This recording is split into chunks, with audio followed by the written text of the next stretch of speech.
welcome back to Food Prep Guide. We're back today with another video in our lentils series, specifically how to use lentils different ways. And today we're going to be talking about lentil flatbread. Anything that you would typically buy flatbread at the store for, or something even like a pita bread or even like a pita pocket, you can make something very similar with lentils. And if you really want to, it can be just 2 ingredients, lentils and water. Now I'm going to be showing you like different ways to flavor it. So that you can produce a sweet bread, you can produce a savory bread, but when it comes down to it, it really is as simple as just lentils and water. So let's get started. By the way, if you would like help building your food storage, scroll down to the description box of this video and click this link for our free 1-year food storage plan. We calculated a year's supply of food for one person, then broke that data down into a week-by-week list of items to build your pantry on a budget. We'll send it straight to your inbox. If you're new here, we invite you to subscribe and hit the notification bell so you don't miss all of our upcoming food preservation, pantry storage, and gardening tutorials. Now back to the kitchen. To make a batch of lentil flatbread, we're going to start with 1 cup of specifically red lentils. Now you can see I have a little bit of green lentils or brown lentils sprinkled in here. That's just because I had a teeny tiny bit left over from an old bag and I just put it in with all of my rest of my lentils. But you do want the specifically red lentils for this recipe because they cook up very, very quickly.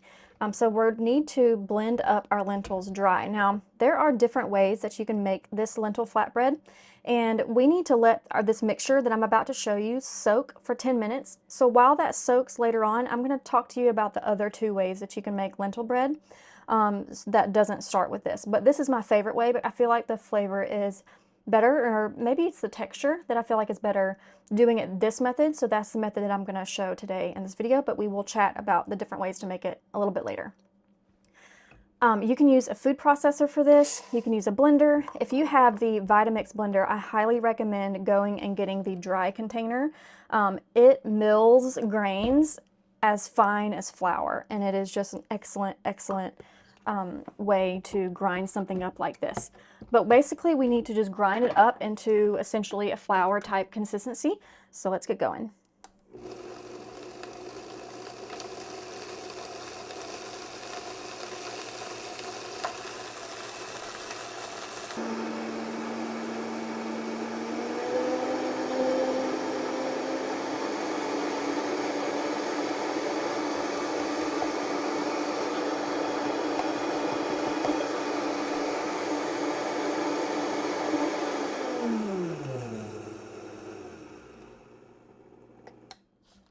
Okay.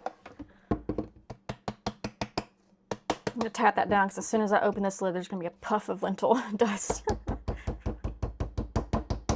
Give it time to settle for just a minute. Okay.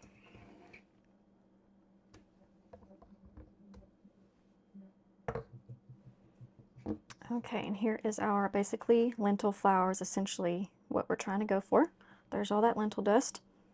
But there's the consistency that we're looking for. So next we just need to empty out our lentil flour into a mixing bowl.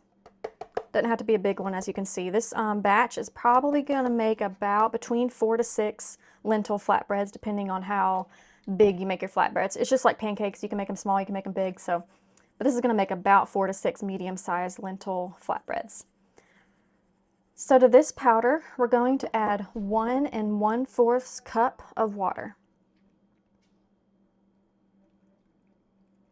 And then at this point, you add whatever dry seasonings that you want. I'm going to talk to you in just a minute about liquid mix-ins.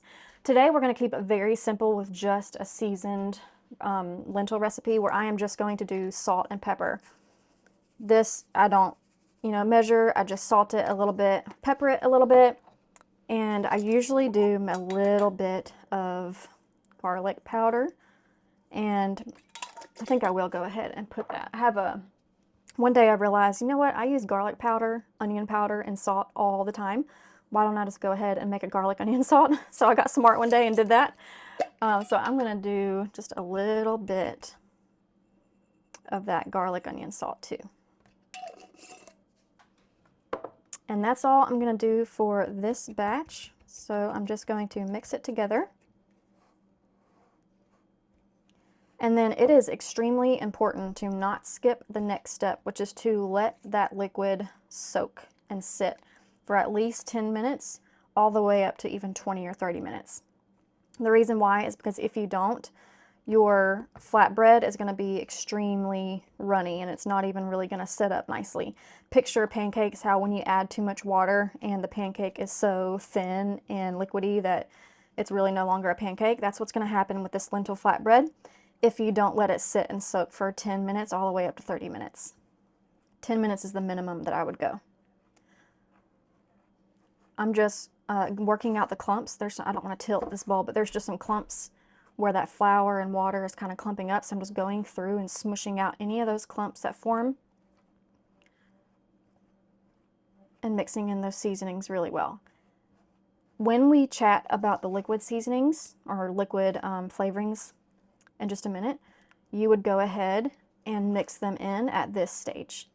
Any flavor additives that you're going to add, you're going to go ahead and add it now before the soaking process happens. Because those flavors, that soaking process is just going to give those flavors even more time to meld together, kind of like a marinade. But we're just keeping it really simple today for this video. I don't know if you can tell, but it's getting a lot thicker now that I have continued to mix it.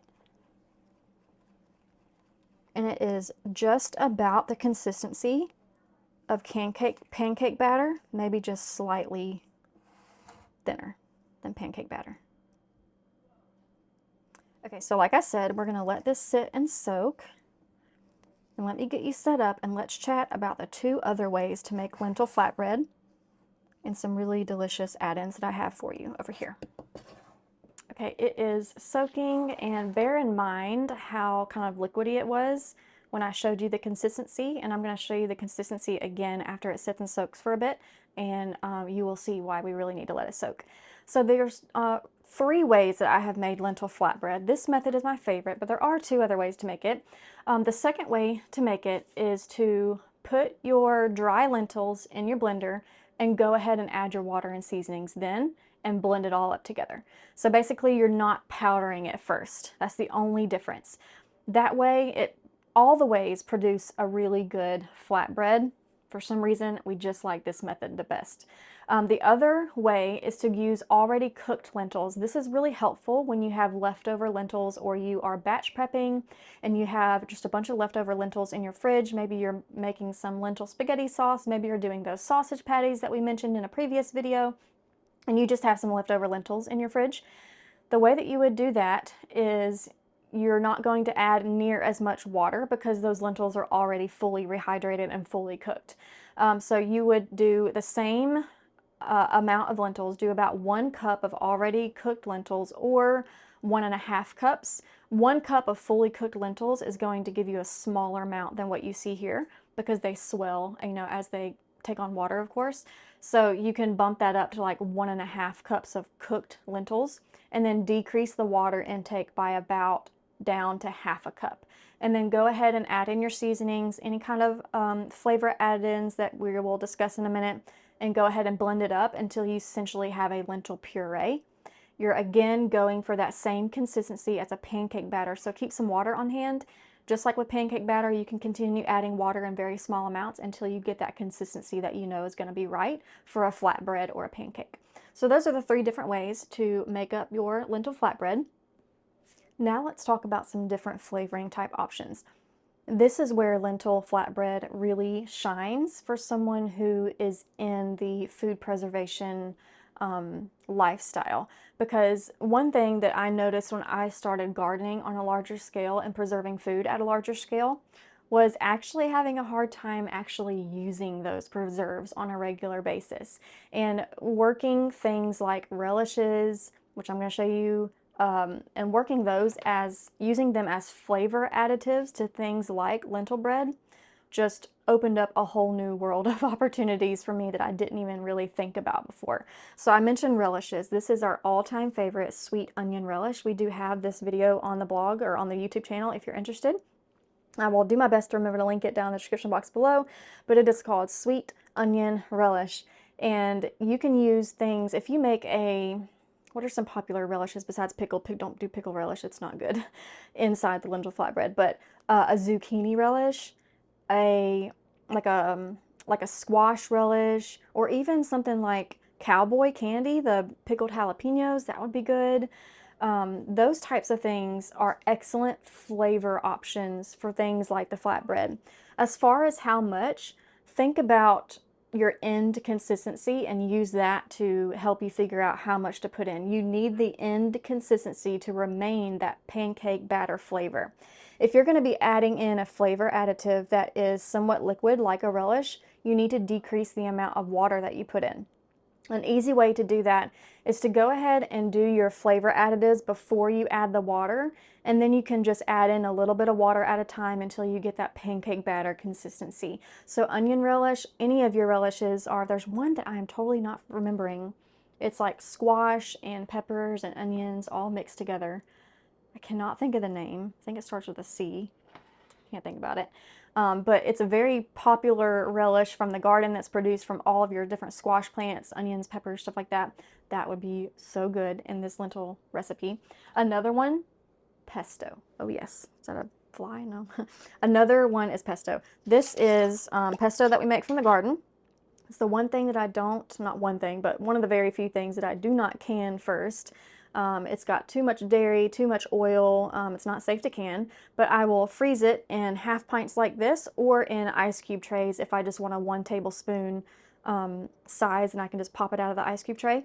But this is really good in lentil flatbread as well. It is very strong, so I generally only do in about a tablespoon of pesto when I'm adding it to something like this flatbread. Another one is, let's say you want to make more of a sweet bread. This would be good if you wanted to make something akin to crepes. And what's the other one that's like a really thin rolled up pastry? I can't think of it, but I'm sure y'all know what I'm talking about. But if you want to go a sweet route, I highly recommend a pumpkin flavor. This is pumpkin powder, so it is just pumpkin that has been cooked, pureed, dehydrated, and then powdered into this powdered form. You just add water and it's pumpkin puree. It is basically just add water, pumpkin puree.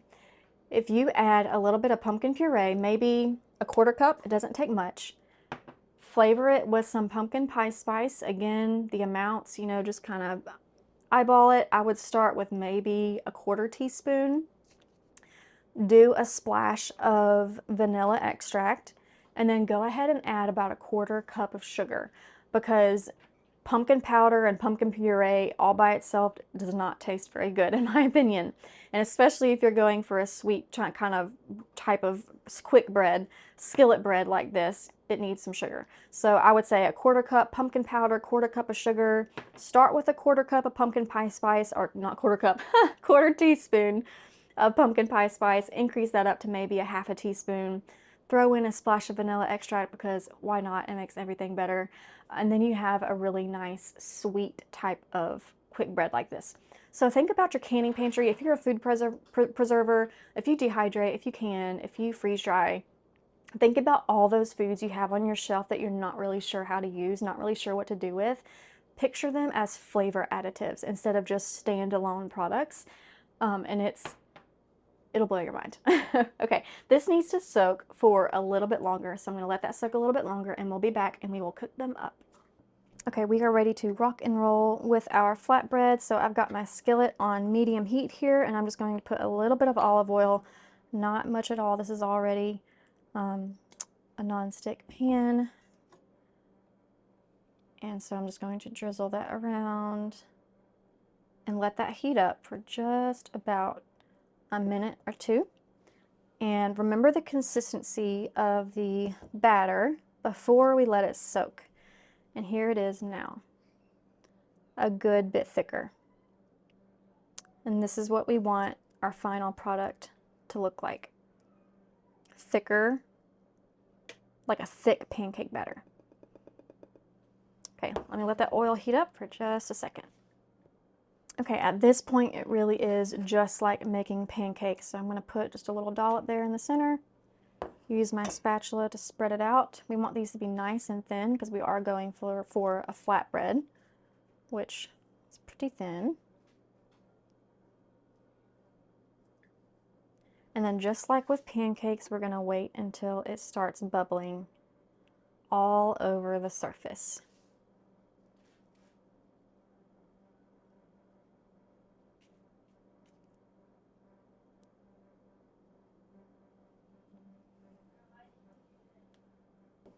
I wanted to give y'all a close-up because I don't want anyone burning their flatbread because of what I said. It does not bubble in the center like pancakes does. This is just about ready to flip, and it is mostly doing this bubble action on the edge, and then the edges are starting to brown up. So that's what you want to look for when it's ready to flip. This is ready to flip, so let's go ahead and flip it. Hopefully I can do this one-handed without making a huge mess.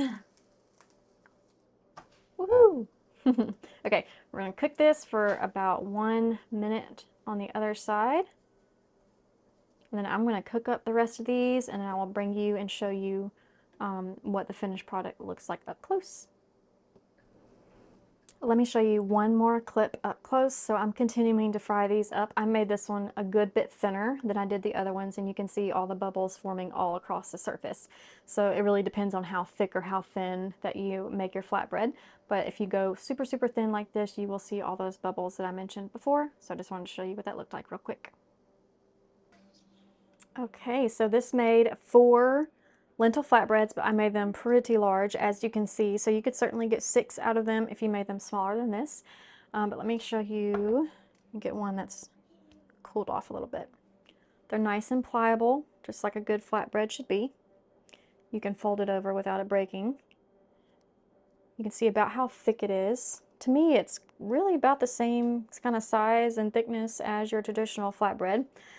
These make excellent little pizza crust too. If you are a gluten-free family or just trying to kind of cut down on your amount of gluten intake, this is an excellent option for making pizza crust instead of using your traditional yeast style pizza crust. This also would be good for every now and then. My kids like to do this like a breakfast, kind of almost like a breakfast kind of pizza, so this would be good for that as well. But there you go, there you have it. Nice lentil flatbread. You can see about the size that they made. This one's really big, so you can certainly make them smaller and get 6 out of that batch that we did. Okay, hope y'all enjoy. We will see you next time, hopefully with another lentil video.